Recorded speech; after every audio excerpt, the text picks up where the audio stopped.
The 5-step keyword research process. Keyword research is a process and we're going to follow this process step by step. Before we dive into the juicy part of the course, I want to give you an idea of what this process looks like, and I break it down into 5 steps. 1. So we're going to start with generating a list of keywords, and we're going to start by generating a long list that we can narrow down at each step of the process. So by the end we will have our final set of keywords that we're going to target.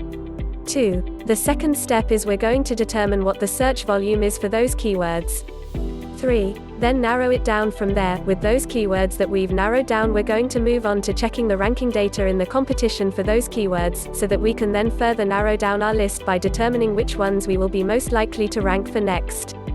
4. We are going to organize our final list of keywords so that we can determine how we're going to move forward and begin ranking for those keywords. 5. And finally we will start putting our keyword research into action.